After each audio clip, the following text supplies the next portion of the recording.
Hello दोस्तों, कभी कभी ज़्यादा अच्छा होना भी अच्छा नहीं होता। ये पता ही नहीं चलता है लोग आपकी कद्र कर रहे हैं या इस्तेमाल। इसलिए बीच बीच में झकझोरते रहना बहुत ही ज़रूरी है। इतना भी भला मत बन जाओ कि कोई आपको रौंद कर चला जाए। मतलब थोड़ा डिप्लोमेटिक होना ज़िंदगी में बहुत ज़्यादा ज़रूरी है। दोस्तों, सुबह हो गई है और ये हनी पानी, इसमें थोड़ा जूस मिलाकर मैं अभी ये पीऊँगा ताकि मेरा बॉडी एनर्जी इनटेक रहे। और उसके बाद मुझे थोड़ा एक्सरसाइज करने के लिए छत पे जाना है, तो मैं चला गया, मेट को लेके मैं चला गया और थोड़ा प्राणायाम, ये कपालभाति प्राणायाम जो आपको बॉडी को डिटॉक्सिफाई करेगा। उसके बाद अनुलोम विलोम प्राणायाम, जिससे आपका ऑक्सीजन लेवल इनटेक रहता है, ये मैंने बटरफ्लाई थोड़ा किया फ्लेक्सिबिलिटी के लिए। फिर ये आसनों में सर्वोत्तम आसन शीर्षासन कुछ देर करने के बाद दोस्तों नहा धो के फिर मैं मंदिर गया। पूजा पाठ यहाँ करनी थी, माँ पूजा कर रही थी तो मैं भी साथ लगकर थोड़ा पूजा कर लिया। अच्युतम केशवम कृष्ण दामोदरम राम नारायणम जानकी वल्लभम। दोस्तों, खाना पीना करने के बाद फिर मैं स्कूल के लिए मुझे निकलना होगा। मेरा वर्क प्लेस, मेरा हेडक्वार्टर, आज बहुत सारा स्कूल मुझे विजिट में भी जाना है, बहुत सारा काम है। तो मैं अपनी गाड़ी लेके निकला और ये दीपक का होटल पार होते हुए अपना बोरगंज हाई स्कूल को क्रॉस करते हुए मैं पहुंच गया ज्ञानम अकादमी। दोस्तों, थोड़ी देर बाद अभी मॉर्निंग असेंबली होने ही वाली है। बच्चे आ गए तो ये मॉर्निंग असेंबली हमारे स्कूल में ऐसे होता है, कमांडर कमांड देते हैं और सारे बच्चे, जो बड़े बच्चे हैं वो फील्ड पे खड़े होते हैं और जो छोटे बच्चे हैं, ख़ास करके बारिश के दिनों में रूम के अंदर ही मॉर्निंग असेंबली होता है।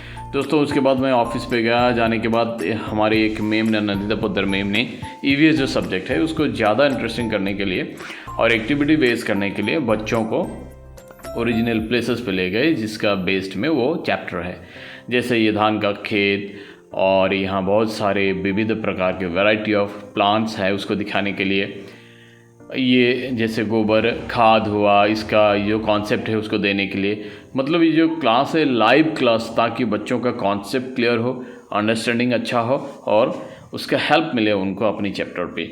तो ये एक हमने प्लानिंग आज से कम 1 महीना पहले ही किया था कि हम पूरे क्लास को एक्टिविटी बेस करेंगे और एक नेचुरल सेटअप पे ले जाएंगे ताकि बच्चों को डायरेक्ट नॉलेज मिले। ये जैसे बिटल नाट का जो पेड़ है, ये चाय का छोटी सी बागान, ये हमारे स्कूल के सामने के ही लोकेशन है ये, तो हमको बहुत सुविधा, मैंने it's becomes very much easy for us to demonstrate all those things to the students. तो ये जो चाय का छोटा सा, यहाँ 2-3 बीघा ज़मीन में चाय की खेती भी है, तो बच्चों को वही दिखाने ले गई मैम ने, कैसे चाय प्लकिंग कर रहे हैं, देखिए ये अप्रॉन लगा के। तो फिर यहाँ कुछ पेड़ थे, अमरूद का पेड़ हुआ, नींबू के पेड़ और बाकी सारे कुछ जो छोटे छोटे हैं। बच्चों को मैम ने सारे के साथ मतलब फैमिलियर कराया, इनको सिखाया कैसे इस पे फल लगता है, बीज कैसे होते हैं बच्चों को। फिर वो धान का जो सीड, मतलब राइस सीड, मतलब जो चावल जिसे हम बोलते हैं, तो उसका जो है वो बच्चों को सारा लाइव डेमो करके वहाँ पे दिखाया। ये एक्चुअली लर्निंग बाय डूइंग होता है, जो रोसू के मुताबिक नेचुरलिज्म में पढ़ता है और सबसे बेस्ट वे ऑफ टीचिंग कहा जाता है, ताकि बच्चों को नेचुरल सेटअप पे जाके अपना नॉलेज जनरेट करने का सुविधा मिलता है। ये जैसे बेम्बो, असम में बेम्बो ज़्यादातर तो मिलते ही हैं, तो बच्चों को ये टहनिया, ये इसका जो पार्ट्स है ये पूरा समझाया।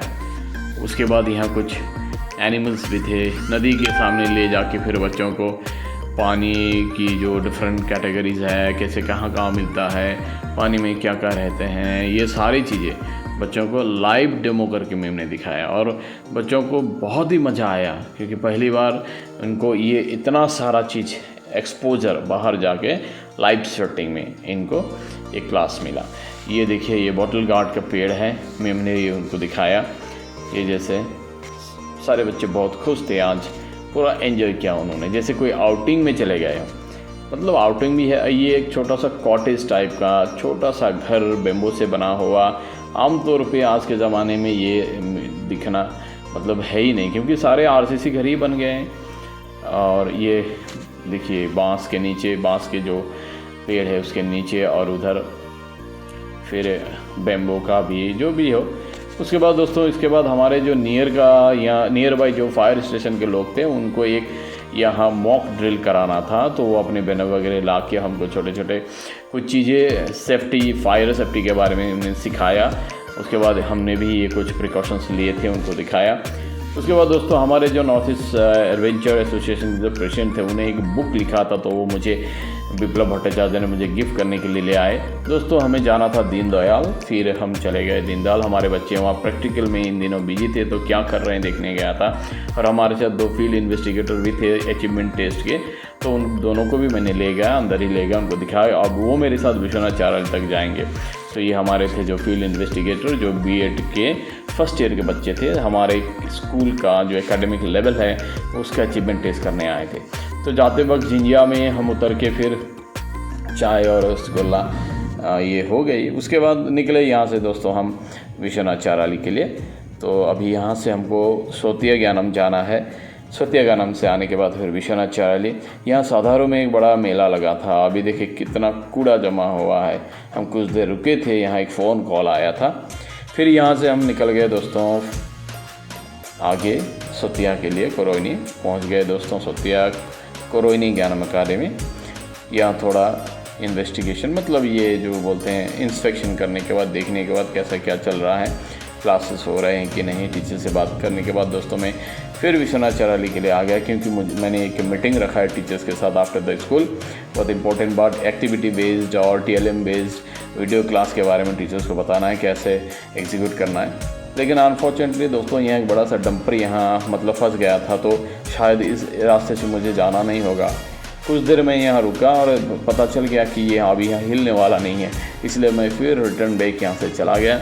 और जो बाईपास का जो रोड है उधर से निकलने के लिए, ये देखिए कैसे ड्राइवर भी गाड़ी छोड़ के जब निकल गया, तो मैं उधर से निकल कर फिर बाईपास का जो रोड है, मतलब पीछे से आने वाला जो रास्ता है, उधर से मैं चला गया।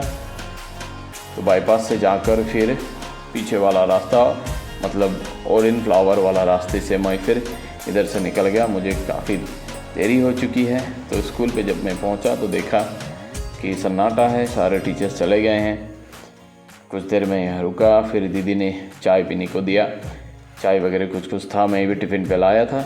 तो कुल मिलाकर मैंने वो टिफ़िन थोड़ा यहाँ पे खा लिया, क्योंकि अभी फिर मुझे बोरगांग जाना है ज्ञानम, और वहाँ पे भी बहुत सारा काम है।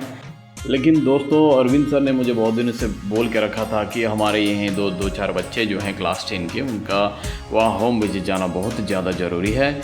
तो जितेंद्र सर, संतोष सर, मैं और अरविंद सर होके 2 बच्चियाँ उनके घर पे हम लोग चले गए। ये थोड़ा दूरी है मतलब स्कूल से। उसके बाद दोस्तों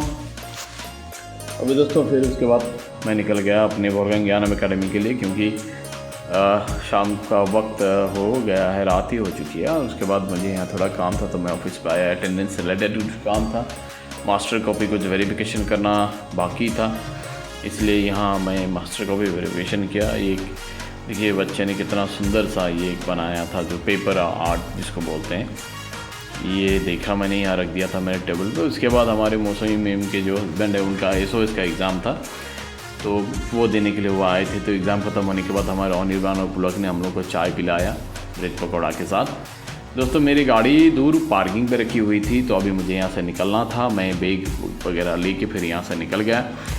फिर अभी ये दूर खड़ी मेरी गाड़ी, वहाँ जाके फिर मुझे स्टार्ट करके और धीरे से वहाँ से निकलना है। ज़्यादा दूर तो है नहीं, लेकिन अंधेरा छाया हुआ है, काफ़ी दूर जैसा लगता है। ये चांदनी ऊपर लटकी हुई है। मैंने गाड़ी को स्टार्ट किया। अब थोड़ी देर स्टार्ट में रहने के बाद जब इंजन में पूरा ऑयल सर्कुलेशन हो जाएगा, उसके बाद दोस्तों मैं यहाँ से निकल के घर चला। घर चलने के बाद दोस्तों ये कार्तिक का महीना है, तो दिया जलाना ही था। जैसे रोज़ हम शाम को दिया जलाते हैं, पूरा कार्तिक का महीना ये हमारे आसाम में रिवाज है। तो थाली को सजा कर फिर यहाँ तेल डालकर, और ये हमारी बच्चियों ने इसको लेकर फिर छत पे जाके अभी जलाना है। उसके बाद दोस्तों थोड़ा प्रभु जी के चरणों में माथा टेक कर थैंकफुल होना है, क्योंकि सारा दिन मेरा जो बीता, मैंने हेल्दी तरीके से, अच्छी तरीके से हर चीज़ को जो काम किया, उस पर मेरे प्रभु की असीम कृपा जो है, उसके लिए उनको मैंने बहुत बहुत थैंक यू बोला। थैंक यू बोलने के बाद दोस्तों अभी थोड़ा समय बचा था, तो मैं बहुत दिन से वर्कआउट करने नहीं गया। बहुत दिन मतलब 2-4 दिन से नहीं गया था, तो मैं सोचा जाके वर्कआउट करने में नहीं गया, जस्ट देखने के लिए गया। ये कुछ नहीं 10-15-20 मिनट तक मैं वहाँ टहलने के बाद वहाँ से निकल के आ गया दोस्तों। उसके बाद खाना पीना खाने के बाद मेरा दिन का जो लास्ट पड़ाव रहता है तो उसका पढ़ने के लिए श्रीमद्भागवत हितायत का कुछ पेजेस मैंने उठा लिया और अभी ये 2-4 श्लोकात जो है वो पढ़ना है, उसका मीनिंग थोड़ा समझना है। उसके बाद दोस्तों आज के लिए यहीं इति करना है, मतलब गुड नाइट।